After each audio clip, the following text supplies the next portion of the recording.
Alright, I meant to start this video earlier, but as you can see, I was a little hungry.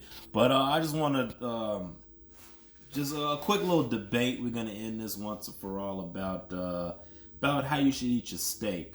As you see, this steak is a nice medium rare or rare-ish or whatever you want to call it, but very nice. This is what you're aiming for.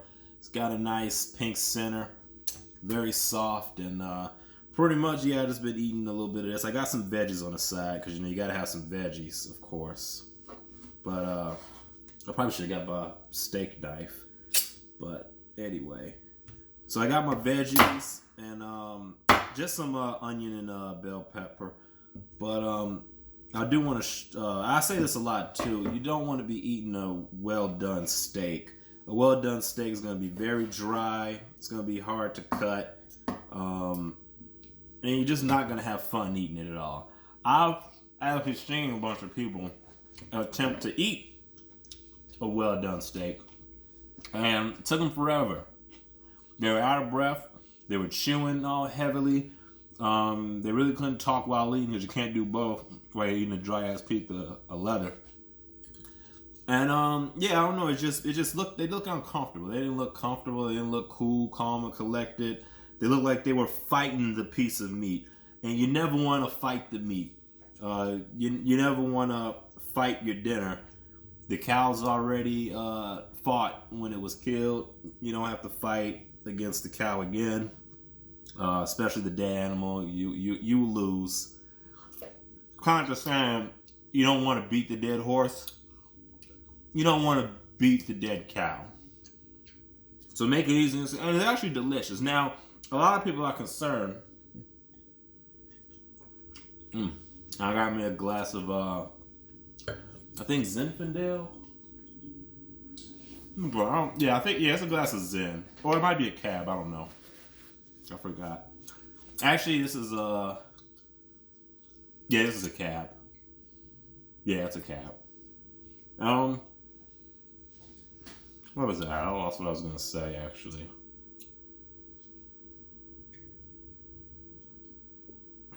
Ooh.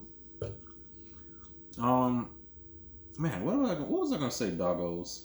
They're watching. I guess I'll give a piece of the doggos. Also, you can give a piece like this to your dogs if you have them, and they will enjoy it because it's not a thick piece of leather you're giving them, and also it'll digest a little bit easily too.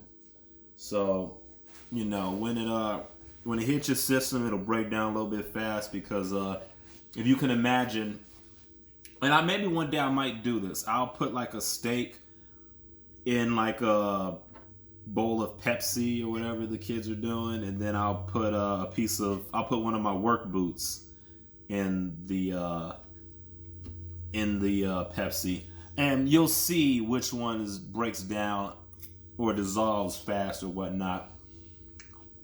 But other than that, you just don't want to. You don't want to be eating a well done steak. Now, if that's your preference, cool. But I feel if you know better, you do better. So if you know that, I don't know. And all it takes really is just one time. All it takes is like the one, like I used to eat, believe it or not, I used to eat my steaks well done. And I think it took me about, I don't know. I forgot what age was I. It was definitely over a decade ago.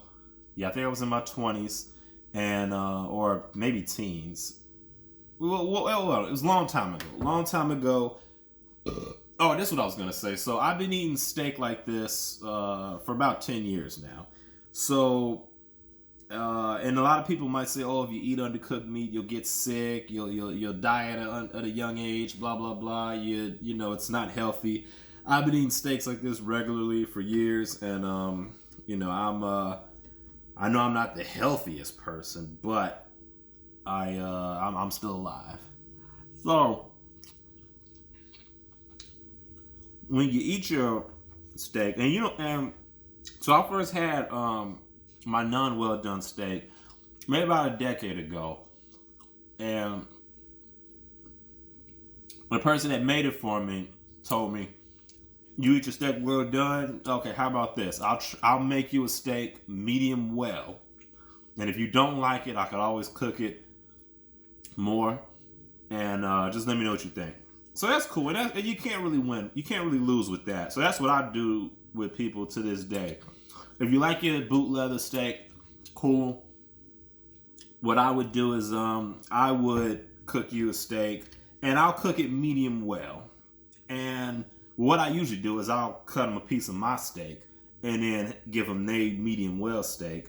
And then, like, hey, here's a piece of my steak, just so you can try it. You can spit it out if you need to. But then here's your steak how you like it. Almost instantly, they notice the difference. But some people still just can't get over the pink color. So, but anyway, I had my steak medium well, and it was good. So I decided, okay, I'm never going back. Then, time after time, I just got up, okay, let me try medium. Let me try medium rare. Let me try it rare. I don't think I'll go blue rare, though. I've seen blue rare. And I don't know, only because I do like the searness of it. And I do like that flavor from when it's on the grill. If somebody were to make a blue rare steak for me and cut me a piece, I will try it. And who knows from there. But yeah, I don't think I'll go blue rare. Blue rare is literally taking a piece of meat and like literally 30 seconds on each side, and that's it. So I don't know. I won't do the blue rare, but I will do rare, depending on the cut. Ribeye, of course. New York, yeah. Usually, as of now, I'm trying to just stay on with ribeyes. If you're gonna spend money for a steak, get a good steak. New York strips I can do too, but usually anything on T-bone's all right, but I really don't like that bone in the middle. I don't know. It kind of throws everything off. I'd rather get a filet mignon or a New York strip than to get a T-bone and have both. Because then you got two steaks to worry about attached to the same bone. They're going to cook differently. So I'd rather avoid all that and just, get my one steak. I just see I got here. What else was I going to say about? Pairings. I would always go with the dark red wine. The drier, the better. But you can eat what you want. I've seen a post where somebody had steak and they had rosé, which is a sweet red wine. I wouldn't do that. I mean, you can eat what you want, but I think a nice dry red goes perfect with it every time. My favorite is Zen. Sometimes I'll go with a Cab, or even a Pinot Noir. I like Pinot Noir too. And veggies, usually for veggies I got asparagus, or I'll do my onions and bell peppers, as you see. Depending on how big the steak is, I'll go less on the veggies. I probably should have more veggies, which I probably will. I'm gonna start eating more veggies, I promise. But for now, I'm gonna just stick to my big piece of meat here. I'll give another piece to the doggos. They are very patient. They are quiet. Here you go, doggos. That's for you, Zoe. And that's for you, Sable. There we go. Yeah, they're being very quiet. They're always quiet when it's time to eat. But yeah, and also it's an enjoyable piece of meat. It's juicy. I would say if you don't, I don't know. I would say if you don't want to try a steak this pink, which I understand, go for medium well. Just try medium well steak, and you'll notice the difference right off the bat. Also, as you can see, there's no ketchup, there's no cheese sauce, there's no dipping sauce, there's no A1 steak sauce. I don't have any other, there's no butter, nothing. Just, all I use is salt, pepper, garlic powder, a little bit of onion powder, and a blend I did. I did it on one of my videos. I'll show you how to do that. But pretty much I just put it all together and put it on the grill, sear it, and it comes out pretty good every time. I'm actually getting full now. This steak was a lot bigger. Yeah. And also, so I also got this bone too. I would give this to the dogs to chew on, but I know they won't share it. They'll be fighting over it. So in order to prevent that, I eat the bone in front of them. Let them know I'm big dog around here. And yeah, that's pretty much it. But definitely, and I want my people to do better too, because you're eating your steaks well done. You're getting locked jaw with all that unnecessary chewing, and it just looks bad. You look kind of uncomfortable. I see people attempt to do it, and they claim it's a good time, but then also they're adding all these A1 sauces. They're adding cheese. They're adding little blue cheese crumbs. They're adding like a wine butter sauce on top. They're adding olive oil with some garnish. They're adding anything to this steak to help add some juice or moisture back into it, when you don't have to do that in the first place if you just cook it right the first time. If you cook it right the first time, you don't need to do anything to it. If you got to add a bunch of stuff to it, then that lets you know that you really messed something up there. You're just overcompensating. So I would say just avoid doing that altogether. And you don't got to worry about it. So anyway, I'm not going to... yeah, I'm getting full now, actually. So I'm going to... I'll probably wrap this up. Maybe eat... I might leave it out and maybe eat on it later tonight or something. But I will finish the steak for this day over. It's a pretty delicious steak. And also reheating.